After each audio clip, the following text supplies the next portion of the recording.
play a few minutes of this video right here. Couple of gentlemen here, super smart, talking about stuff that they know a lot about, and then I'm going to read the definitions of a cult. Fifth Kind TV. Our special guest today is nothing short of a living legend. He has been awarded honors in Peru, Brazil, Chile, and was awarded an honorary doctorate for his life's work by the University of Bolivia. He has been continually in print for 56 years, since his first publication in Der Nordwesten, a German-speaking newspaper in Canada, in 1964. Since then, he has written 41 books, which have been translated into 32 languages and sold more than 72 million copies worldwide. He is the legendary Eric von Daniken. Eric, welcome to Fifth Kind TV. It's a pleasure for me, finally again, that someone in Australia hears me. I'm sitting in Switzerland. It's amazing, isn't it? Thank you so much for joining us. This is an international conversation we're having. Our HQ is in the UK. You are in Switzerland. I'm here in Australia. I'm very grateful that you joined us today. And I want to begin by acknowledging my personal debt to you, because my mum and dad introduced me to you and to your work when I was still at school, when I was 11 years old, and that really had a huge impact on the course of my life. In a funny way, it resulted in my going into the world of ministry for more than 30 years, and now into the field of researching human origins, human potential, previous civilizations, and ET contact. And I know the journey for you began when you were at school. You were at a Jesuit boarding school, and part of your studies there involved translating the Bible from one language to another. And I believe it was as you did that, as a teenager, that you started noticing some anomalies in the Bible that caught your attention, and that really set you on this road. It's funny, that's the same thing that happened to Mr. Mauro Bellino. When these people are actually translating biblical or religious texts and they're honest, it changes their life. Through. Tell us what happened when you were at school that got you started on this incredible journey. I was educated as a strict Catholic, and my father sent me into a Swiss Catholic boarding school, which was led by Jesuits. And in that school, we have to make translations of some parts of the Bible from Latin to Greek and from Greek to German. Now, I was a deep believer in God. By the way, I still am a very deep believer in God. We come to this later. But my God had to have some qualities. For example, my God had to be all over. He would never use a vehicle in which to move from point A to point B, because God is omnipotent, or God is out of time. God is a spiritual being, etc., etc. Now, while translating these books, I read, for example, in the first book of Moses, before the Lord of the Bible descends to the holy mountain, he gives order to Moses to construct a gate around the mountain so that the Israelites would not come close by, otherwise they would be destroyed. So Moses constructs the gate. The Israelites are in safe distance, and then the Lord descends with smoke and fire and trembling, loud noise. In the Bible it even says the mountain looked like a furnace. Now I said to myself, as a 14-year-old boy, why does God, the real God, the spiritual God, first need a gate for protection? God is omnipotent. Why this distance? Why would he say they would be destroyed if they would be closed? So I simply had doubts in my own education. And I wanted to find out if other communities in antiquity have similar stories as we learned in the Bible. That was the beginning for Chariots of the Gods. And that curiosity took you to reading some other texts.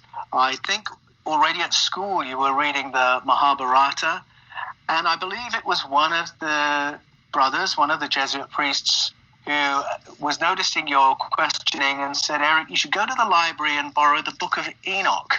Exactly. And what you discovered there, what was it you found in the Book of Enoch that gripped your attention? The college in which I was studying had a direct connection with the library of the university in the city of Fribourg in Switzerland. So I just had to go to the next door, and I was in the library, and the leader of the library was a Jesuit too. And I told him, your brother told to me I should ask you for the Book of Enoch. And he asked me, what do you want to know about Enoch? I said, everything. I know nothing about Enoch. So I received the Book of Enoch. Of course, I studied the Enoch in 2 languages.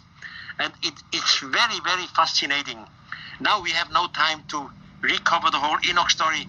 But the main thing is, Enoch was taken up to the sky. In religion, they say he was taken up to heaven. There he goes into he travels or sees some garden. In the religion, they say, well, he's in the garden of the paradise. In my eyes, no, he's not in the garden of the paradise. He's in a mother spaceship and in a plantation of a mother spaceship. Then he comes to the highest, the room where the highest was sitting. And the highest said, hello. He welcomed Enoch and 2 others. Now I said, my God would never welcome first the human from earth. In religion, they said it was the Almighty God. So I said, no, it was not the Almighty God. It was the commander of a spaceship. So anyhow, I saw different things in Enoch with my eyes. Of course, we discussed all this with the professor. Of course, they had other explanations, reasonable explanations from the religious point of view, from psychology, and so on. But I was still curious, and I continued with other books, like you've just mentioned, Mahabharata, or Kanchur Tanchur from Tibet, and so on. And I always come together with similar stories. Some gods, so-called gods, descended. They teach some of the humans, not everyone, just a few of them.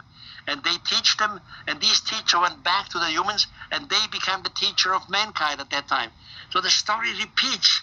And before these so-called gods disappeared, they always promised to the humans, we will return in a faraway future. And this promise of returning of the future has become part of every culture on the planet. Until today, our big religion, I said it, I'm educated as a Catholic, we are waiting for the returning of Jesus. But the Muslim community is waiting for the return of their Mahdi, or the Jewish community is waiting for the return of their Messiah. Every religious community is waiting for the return of someone. Now, obviously, not every religion can be correct or right. Some of them have to be wrong. I suggest in that point, they are all wrong. They wait for the returning of the so-called gods, which in reality were simply extraterrestrials. Now I'm going to back that up and let that play one more time. Just that little bitty part. Turning of the future has become part of every culture on the planet. Until today, our big religion, I said it, I'm educated as a Catholic, we are waiting for the returning of Jesus. But the Muslim community is waiting for the return of their Mahdi, or the Jewish community is waiting for the return of their Messiah. Every religious community is waiting for the return of someone. Now, obviously, not every religion can be correct or right. Some of them have to be wrong. I suggest in that point, they are all wrong. They wait for the returning of the so-called gods, which in reality were simply extraterrestrials. Now, I have the definition of a cult. Clear my throat. A system of religious veneration, which means great respect or reverence, and devotion directed toward a particular figure or object.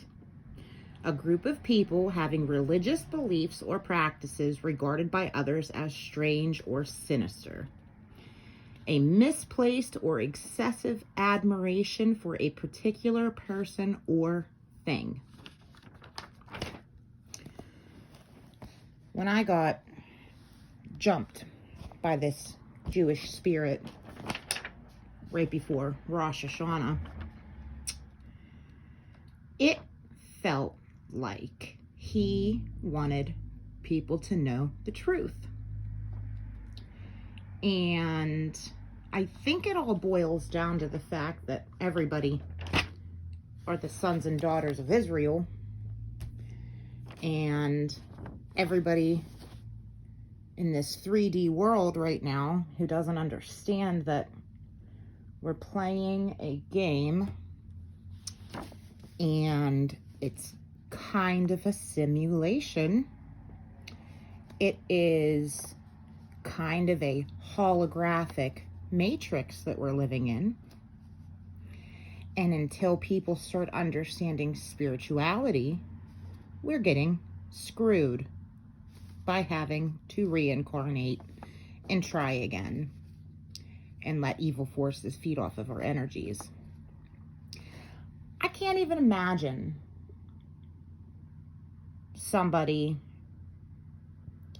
the shock of somebody who was working for God Yahweh when they moved on from this world, probably in a spaceship, and found out that that was not ultimate God. And they were probably trapped. But I'm super rooting for everybody to check out spirituality, because if you don't, you look trapped. And if people who understand law of one, and people who look at the Galactic Federation, or people who look at the Guardian Alliance, these people who have more understanding of these extraterrestrials, they're going to get called cult followers. What are religious people? They say the Earth is 13.7 billion years old, the universe. Hindus, the most scientific religion, they put it back to 311 trillion years old. So this Guardian information of 950 billion years doesn't look so crazy. And yeah, these Hindus and these Buddhists, they are so spiritual and have so much better of a grasp than anybody behind the Abrahamic branch of religion. And when I read all of their comments, they are out here saying the same thing, that the Abrahamic branch of religion is an angry group of cults who are controlling the world.